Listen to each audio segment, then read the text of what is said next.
Y'all know what it is. It's your boy Malik DMG Perry, and you are here tapped in at the Hoop Nerd Podcast. All right. This is episode 5. Right. Before we get started, I want to thank everybody that's been paying attention to the podcast. Our numbers keep going up every week, man. We just keep dropping fire. Right. So, I appreciate everybody that stepped in, that tapped into it. It's keeping it going forward and keeping the culture going forward. Um, Once again, this is a podcast about hoop.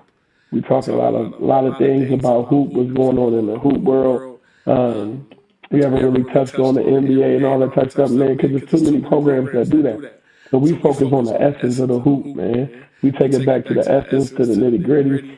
We keep it real, we keep it raw. We don't sugarcoat anything. Um, and that's just how it is, man. That's how the Hoop Nerd Podcast is, and that's how it's going to be going forward. Like I said, man, the numbers continue to go up. We continue to grow. We continue to get better. We continue to develop things to keep the podcast intriguing and want to make sure your interest is still in full effect. Uh, so yeah, I want to say thank you to everybody, man. Like I said, it's humbling that we continue to grow. It's humbling that we continue to add more viewers and things of that nature every week. So that's dope. I apologize for my tardiness, okay? We usually drop on Mondays for the Hoop Nerd Podcast.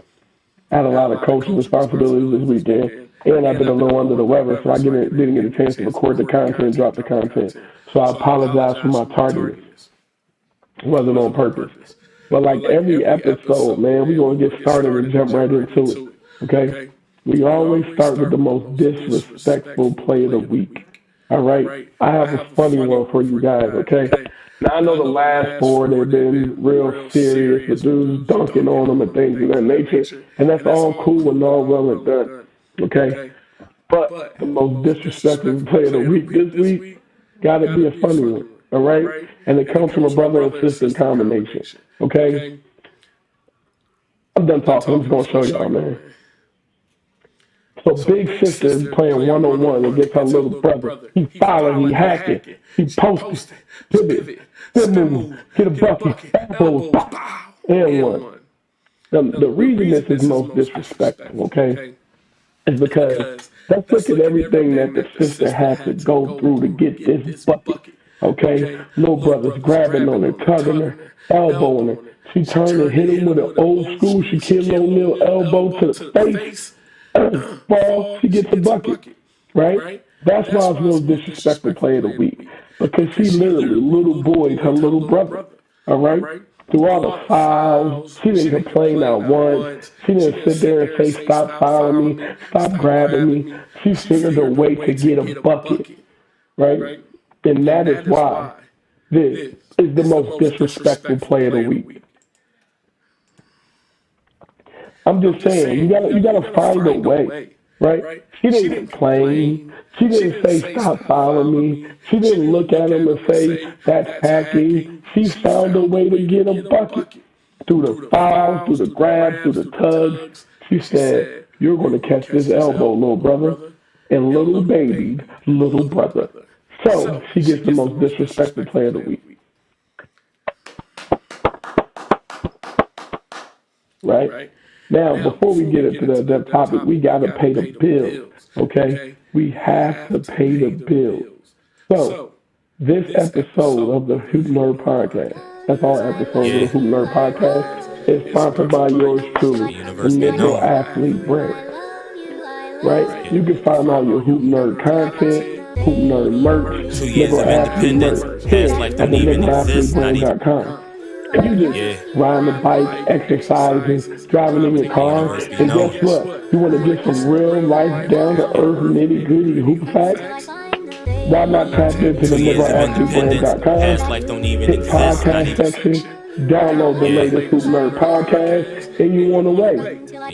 I'm just saying, it's easy like that. So, like I said, man, make sure y'all tap into the NegroAthleteBrand.com. Cop all your Hoop Nerd merch, the Negro Athlete merch, or if you're just going for the content and the podcast, it's a dope way to get our most content and get our podcast over there. at 2 years of PenegraAthlete.com. independence. So there you have it, man. Now let's get to the nitty gritty. Okay, all our topics been kind of heated and you know real fun and loving and touching and feeling. Uh, we've been getting to the essence. We've been keeping it real.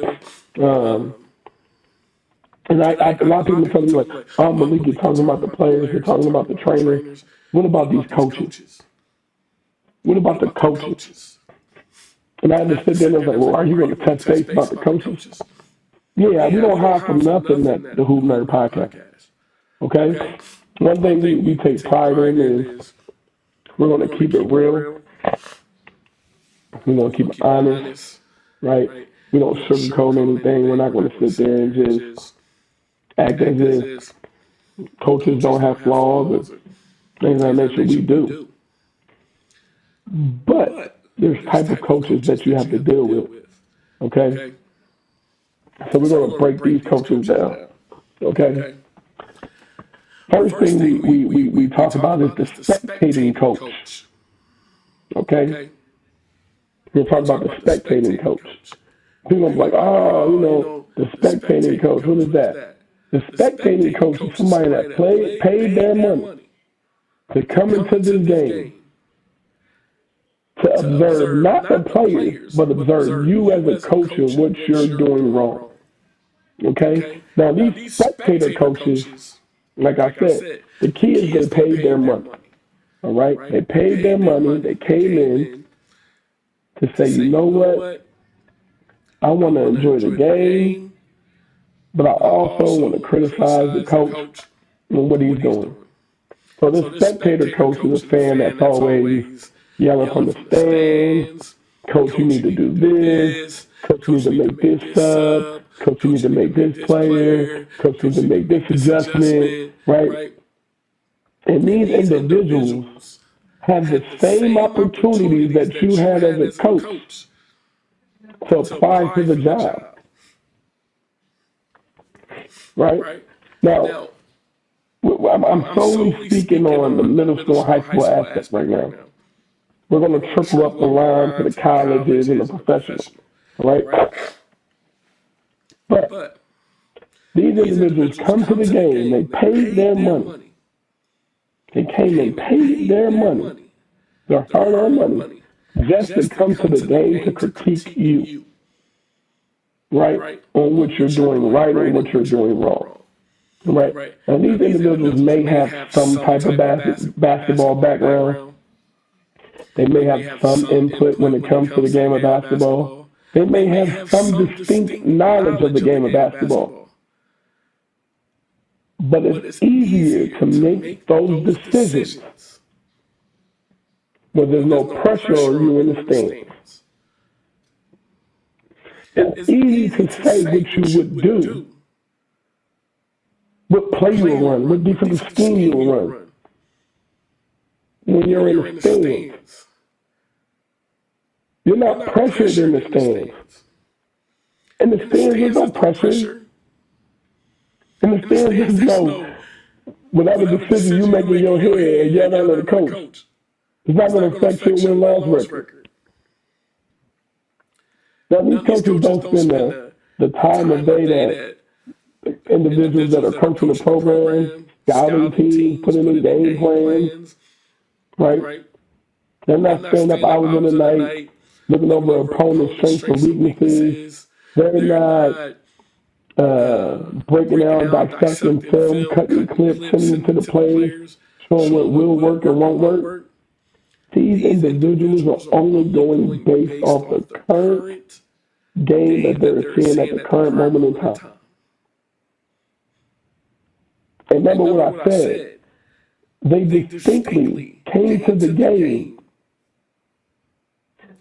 just to critique you as a coach. That's the only reason they came to the game. See, these spectator coaches is just the title that they have. They're spectators and they're coaching. They're coaching from the sideline. I'm sorry, they're coaching from the stands and the bleachers. I apologize. Like, that's what they're doing. So it's easy to say what you'll do, where there's no pressure. It's easy to say what you'll do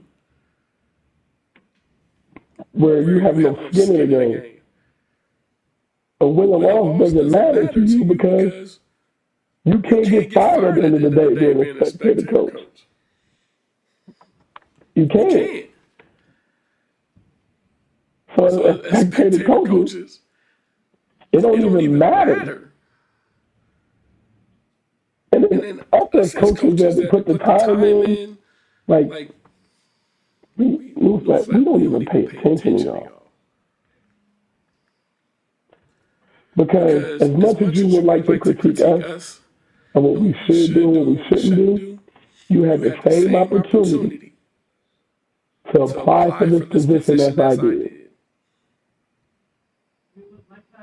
You have the same opportunity. We didn't just say, oh, we're going to give him a job. No. There's a hiring process. You put your application in. You put your coaching philosophies in. See, what they fail to realize, these spectator coaches, is it's a whole process before you get to this position being on the sideline. It's a whole process. They don't just hire you because you want to have a job. No, it don't work that way. So just as much as we had to put the work in, we had to apply for the position, we had to have our references for the position, we had to have background checks for the position, we had to put in our coaching philosophies for the position. You have the same opportunity to do the same thing. So instead of you coming to the game to be a spectator coach, come to the game and watch the game and cheer on the individuals that you want to see be successful. Not demoralize and demean the coach that's putting the time, energy, and effort in for these kids to be successful. Right? So yeah, we don't talk about these coaches, so we label the first one spectator coach. Spectator coach. Well, if I was there, we'll do this. If I was there, Johnny would be starting. If you were there and you had to make those decisions, you'll be fired after a year. Or you'll quit. Either one. You're going to fire, you'll get fired after a year, or you're going to quit. So understand that dynamic. Understand it. You're going to be a spectator. You're going to be a coach.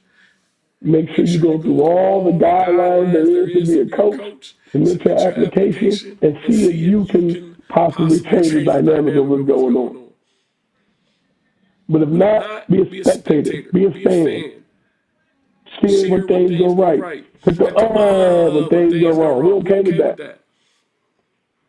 But as coaches, don't try to tell us what we should do. And you ain't never been in this position or predicament at all. You've never had the opportunity to make an in-game adjustment. And then you from the sideline as coaching. Yeah, well, this coach don't know what he's doing. This coach got 20 years of experience. This coach has won numerous championships. And I'm speaking of hypotheticals. This coach has played the game. He has real life experiences. Why wouldn't they know what they're doing, he or she? Why wouldn't they?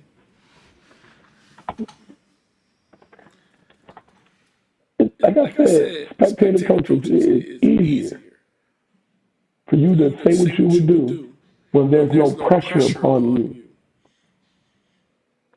See, the game of basketball and the coaching realm, okay, that's the coaching, not even players. We taking players out, right? And the game of basketball, from a coaching perspective, is like chess. Every move has to be strategic. We can even take it more from chess. It's like boxing.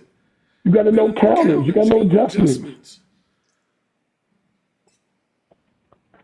So from a coaching perspective, that's what we're doing.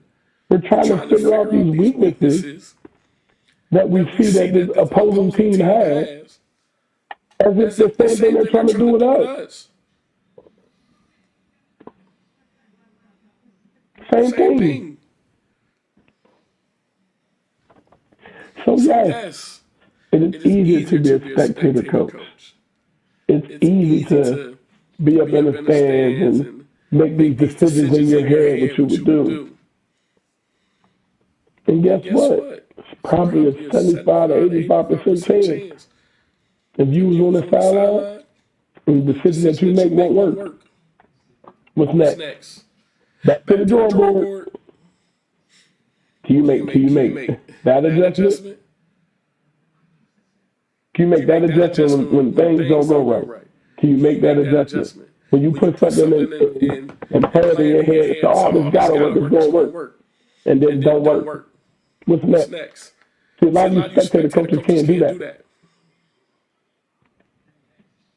Y'all can't make that in-game adjustment when things don't go right and counter with another adjustment. So again, thank you for your $5. Thank you for your $10. Even going to pro, thank you for your $20. Thank you for your $150, $200, $2,000 to come watch the game. We appreciate that. Appreciate it. But be a spectator and be a fan. You didn't pay to come to the game to be a coach. Right? So we talked about our spectator coaches. Right? There's the family/parent coaches. Now these coaches are amazing. Okay? The families, the parent/family coaches might be, you know, the best coaches that they can possibly be. Right? Because these coaches are solely about my baby. These are the my baby coaches. Right? And the family coaches and the my baby coaches, what we call them, is solely about what benefits my child only. It's not about the team, it's not about the program, it's not about the organization. It's about my baby. Okay? These coaches don't see the negative in what their child is doing. They only pick out the positives that they're doing. Let's think about this. These coaches, the parent coaches, the family coaches, aunties, uncles, cousins, nieces, grandma, granddad, great-grandma, godmom, that all ties into the family coaches. Okay? And when I say they only focus on what the child is doing, I mean that. They only focus on what my baby is doing positive and nothing that they're doing negative. These coaches are the coaches that yell from the stands and only speak directly to their child. Now listen to me. They only speak directly to the child and only talk about the coach out loud. Well, think about that. They speak directly to the child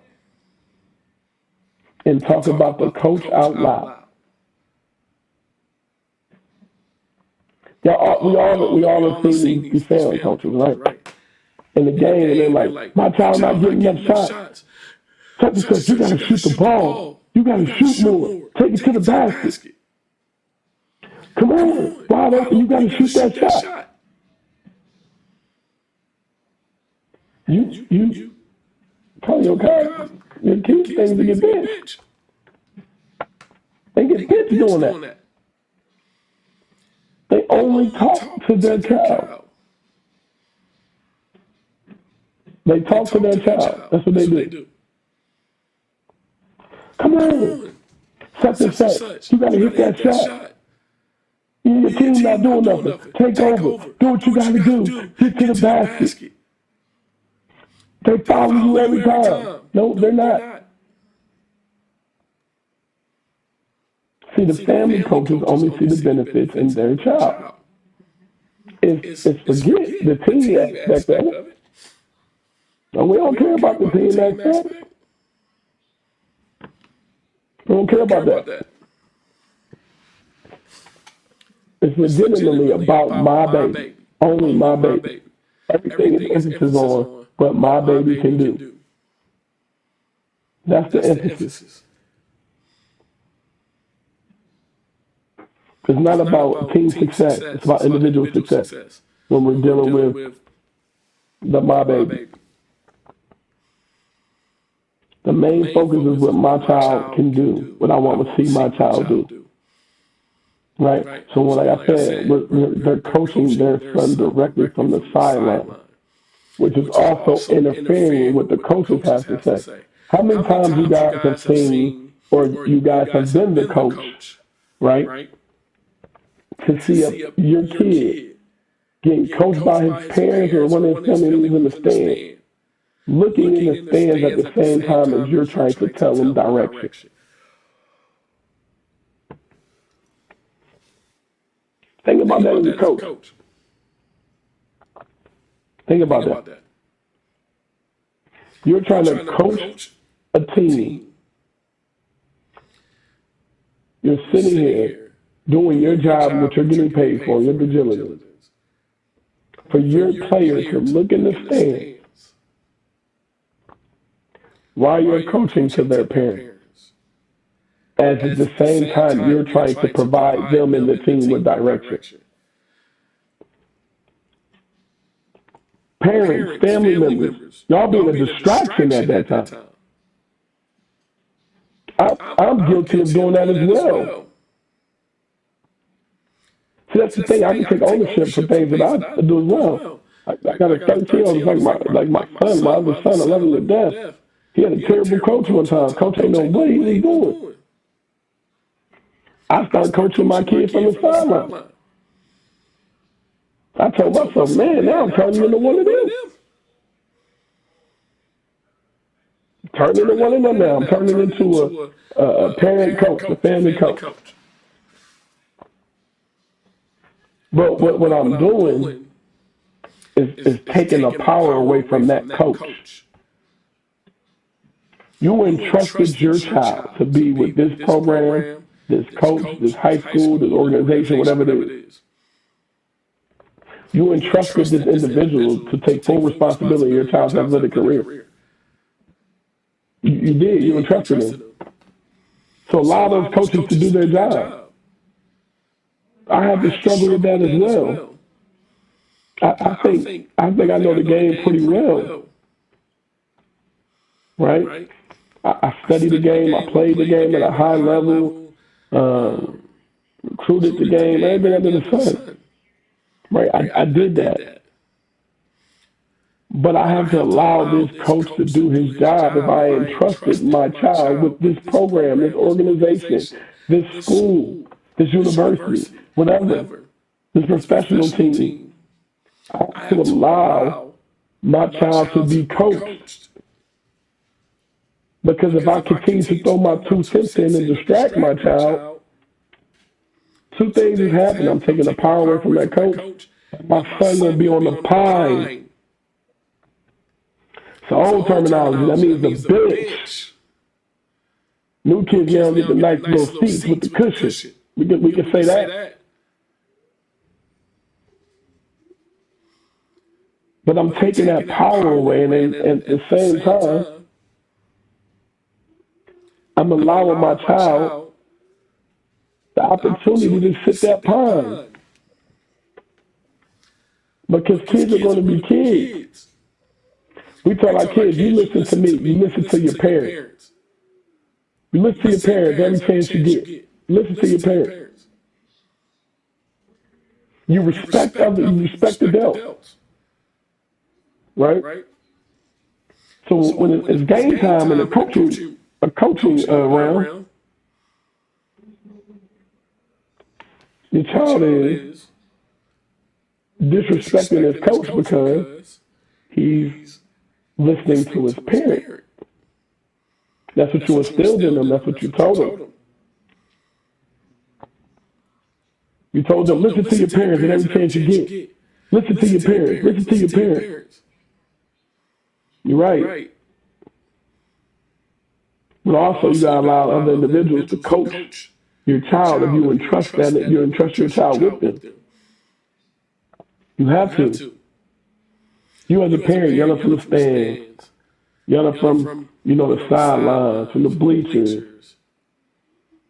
You're now taking the power away from that coach. Now we're going to a fight within that child.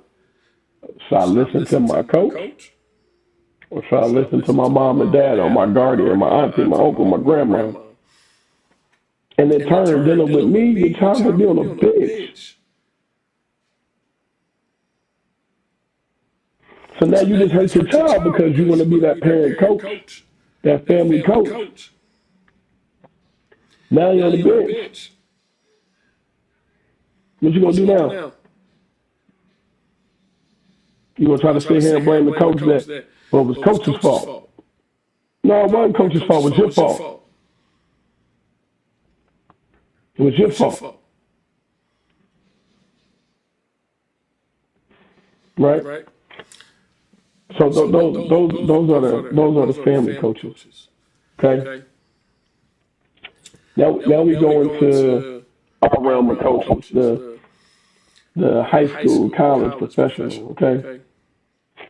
We'll stick to high school. Okay. We'll stick to high school. Okay. What a lot of people can relate to. All right.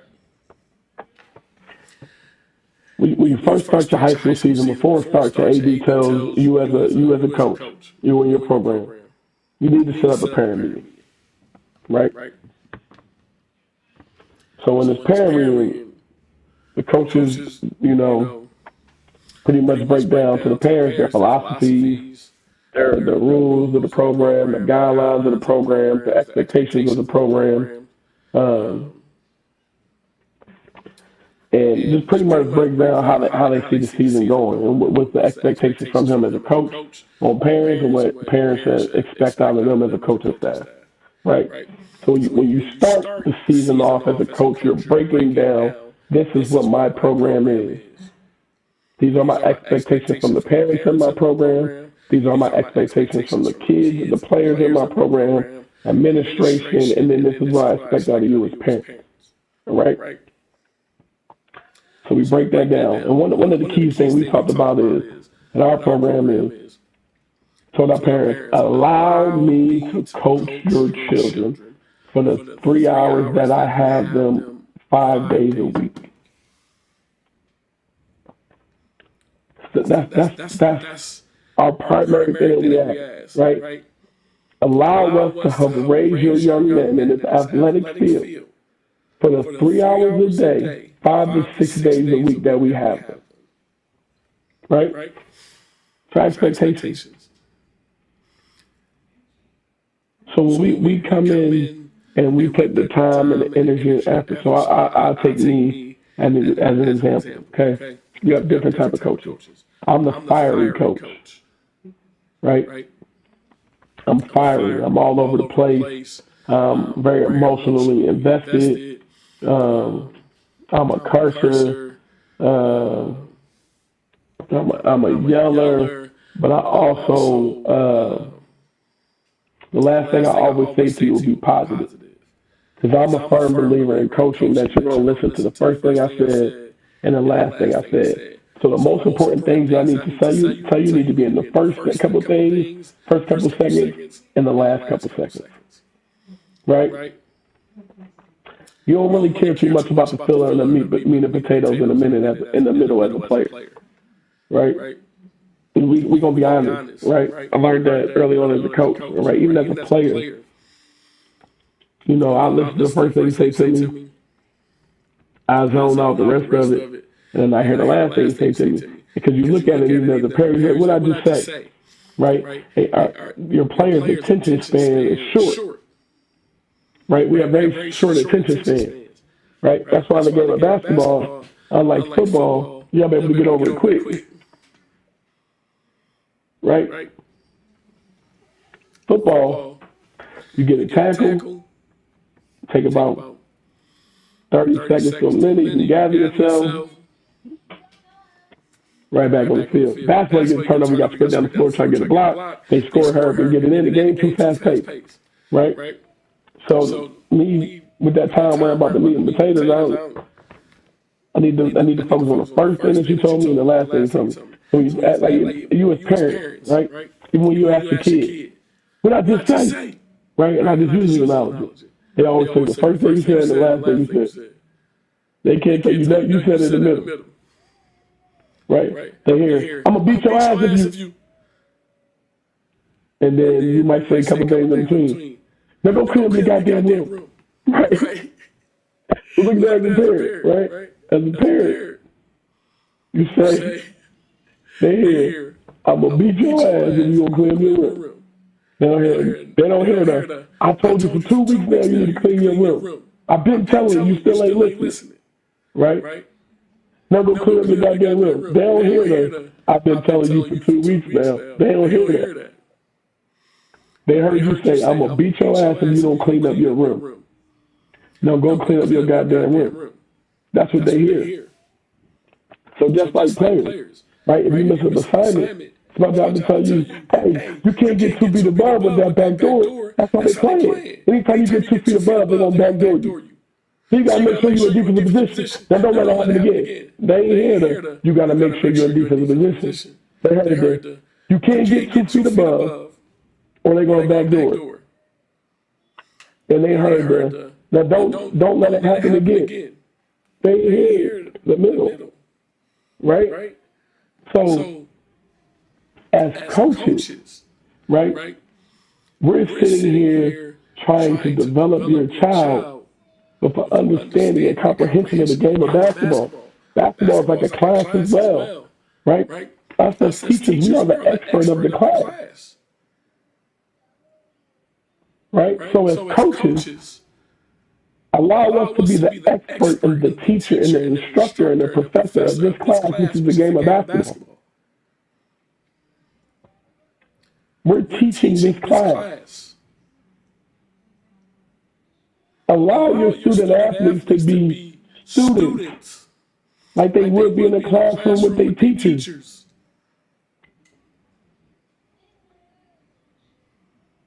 You as a parent, right, the everyday parent, aren't going to go into a classroom if you don't have any type of educational or teaching background and try to teach math. You're not going to go to this math teacher's job and say, hey, I'm teaching your class today. You're not going to yell from the back of the room, son, that's the exponent. That's the exponent. You got to cut that fraction up. Divide by 2. Like, you're not going to say that as a parent. Like, as a parent, that's not what you're going to do. You're not going to run into your child's classroom and start trying to teach a class if you have no knowledge or no education in it. Right? Take it further. If you have no type of experience to run a Fortune 500 company, and you're the postal worker in this Fortune 500 company, you're not going to go into your boss and say, hey, I want to be the executive today. What's your credentials? What's your experience? What's your knowledge? Like, those are all the questions that your superior is going to ask. Right? They're going to ask those questions. And you as a parent, you're not going to do that. You're not going to sit there and go in that office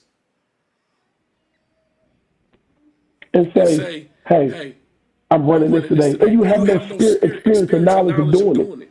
So don't do that to us as coaches. We have the time, the energy, the effort, the experience, the background to teach this course, which is the game of basketball. This is a course. Right? This is a core curriculum class that we're teaching. We're teaching you our program. We're teaching you our expectations. We're teaching you our rules, regulations, and guidelines. We're teaching you our terminology on things that might be similar to what some of these students have learned before, but it's a different terminology. Every level I've played at, coaches have different terminology on some things that I already know and play things a little bit differently. That's just what they do, right? So, as coaches, allow us to teach our class, allow us to, teach your student athlete. This is how our course works. This is how our class works, right? And understand the different type of coaches you will. So, like I said, I'm a fiery coach, right? I'm that coach that's up, animated, pointing, talking, engaged. Like, that's me, right? I'm not for everybody as a coach. But I also learned as a coach within myself who I can be fiery, yell at, and who I have to coddle to get the best out of that athlete. I learned that early on. I developed that early on. Right? I learned some of them I can yell at to get the best out of them. Some of them I had to sit there and talk to them like a 5-year-old kid to get the best out of them. Coaching is about making adjustments not only on the floor, but also off the floor. It's not only about the X and O's, it's also about the mental as well. But also, as a coach, it's my job to challenge you to be successful, put you in positions of being uncomfortable to see how you make it out. Right? So understanding about coaches, I'm a fiery coach, okay? I'm a coach that loves defense. I always believe that my defense to impact my offense, right? I love stops. Right? Let's get a stop. That's all your matchup. Right? Don't let the individual score. He averaged 27, shoot, he better not get 10. I'm that coach that's going to challenge you. Right? I'm adamant. You ever seen me coach and been in any games of mine or learn about me? I'm just, that's just me. That's who I am. Right? And that doesn't mean that I'm always right. Right? I don't mean I'm always right.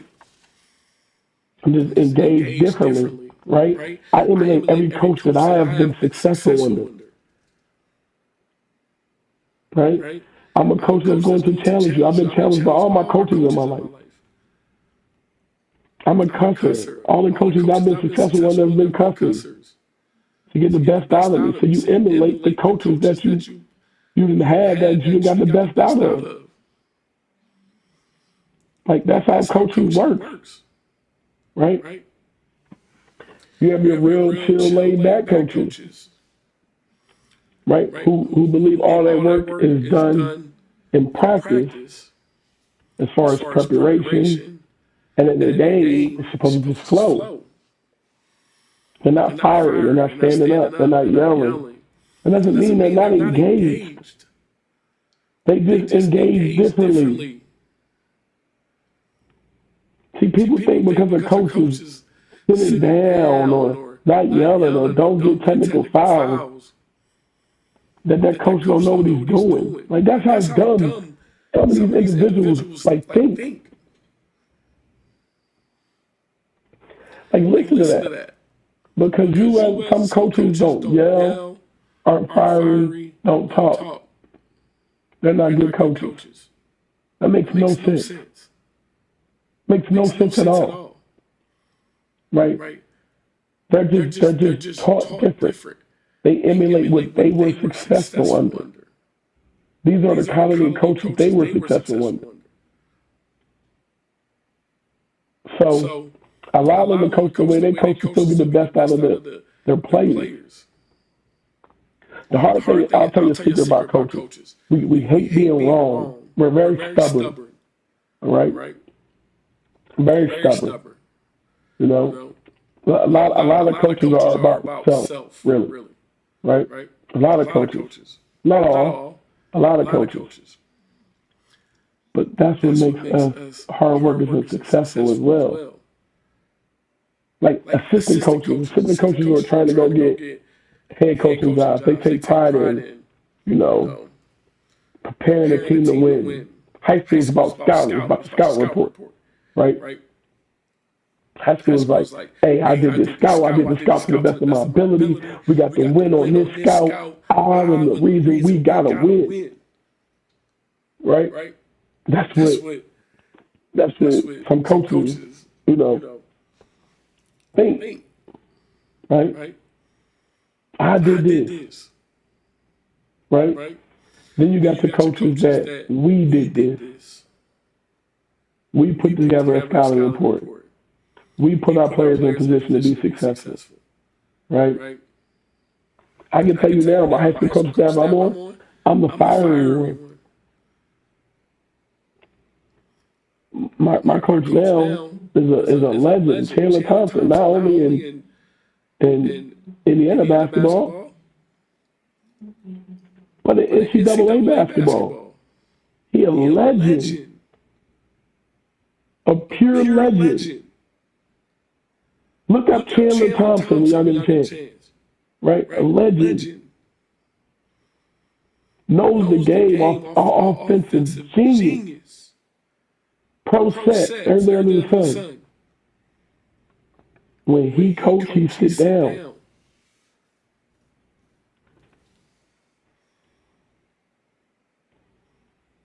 Our coaching staff, I'm the fiery one, but I'm also the young one. Fiery, but I'm the young one. Right? But also I come from an East Coast background. Where our coaches are in your face, nitty gritty, standing up, pushing our players, yelling at our players, and we do it with love and respect.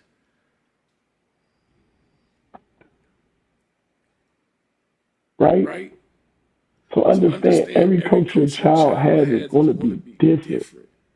You have to have your children have the ability to adapt to different styles. Every boss they have is going to be different. As parents, we have micromanagers and we have laid-back bosses. Everybody's going to be different. Allow your child the ability to adjust to different individuals in their life. That's how you become to be successful. The same thing with coaching. Coaches, we got to make adjustments every day. Every game is a different adjustment. We can, as coaches, develop this phenomenal game plan for this upcoming game, and then within the first 5 to 10 minutes, it don't work. We got to be able to make an adjustment on the fly. But that's why we are the teachers, professors in this classroom. Allow us as coaches to do that. As much as coaches are for self, we are also humble enough to say, you know what, whatever we're doing, we got to fix it. Majority of us are. We're humble enough to say, hey, we got to fix whatever we're doing. We got to fix it. In order to be successful, we got to change some things. So allow us the opportunity to do that. We aren't always right as coaches. We don't always get it right. We don't. Don't y'all think we know that? But we get hired to handle this pressure. We study the game to handle this pressure. We do the things we need to do day in, day out to handle this pressure. We scout day in, day out. We lose time with our family to focus on this game that we love and this team that we love. So the time and energy that we put in to be successful allow us the opportunity to try to gain the fruits of our labor. Parents, spectators, allow us as coaches the opportunity to coach your child. Allow us the opportunity to develop these young men and women to be successful way outside of these basketball goals and arenas. Allow us the opportunity. Like I said, if you're going to be a spectator, be a spectator. You're going to be a fan, be a fan. You're going to be a family member, be a family member. A parent, a parent. Your job is to come support your child. Your job is to come support the organization, the program, the high school, the university, the college, the professional organization, wherever your child is at and performing. Your job is to go be their fan. Go be their supporter. Allow us as coaches the opportunity to coach the youth that we have in our program. Don't let it be a fight of power between parent and coach. Because we're always going to lose that battle as coaches. We're always going to lose that battle. And then in turn, it's not going to hurt us. It will in the short term, but in the long term, it's going to hurt your child. Because that child goes from playing to being on the bench. So like I said in closing, our final thoughts, right? I call it the final thoughts, right? Post-game press conference. We're going to call it. Post-game press conference, okay? Coaches aren't always going to get it right. I can be 100% honest with that. We're not always going to get it right. We're not. We're going to make mistakes. But everybody does. Nobody in this world is perfect by any means. Nobody. Nobody's perfect. But just remember, we are the teachers and the professors of this course. Your children are our student athletes. Allow us as coaches to teach this class. In practices, games, film sessions, allow us as coaches to be the teachers, the professors of this course. You, as parents, as fans, and supporters, that's what you be to them. Be their parent, be their fan, their supporter, their support system. Once we get those lines together and everybody know their role and responsibility, success happens. Success definitely happens. Once again, man, thank you guys for tapping into the Hoop Nerd Podcast, episode 5. John Cena Wave, you can't see me. Once again, man, if you wanna know where you can get the content, get the merch at, man, I'm about to run a commercial for you. You can tap in at thenegroathletebrand.com. The universe be known. Here at thenegroathletebrand.com, you can get all your Negro Athlete merch, your Hoop Nerd merch. 2 You years also of can download independence, and find the past audio life don't version of even the exist, podcast not on there even. as well. Yeah, You dig me? the universe be known. This is episode 5. This is the Hoop Nerd Podcast, and we out. Hoop Nerd!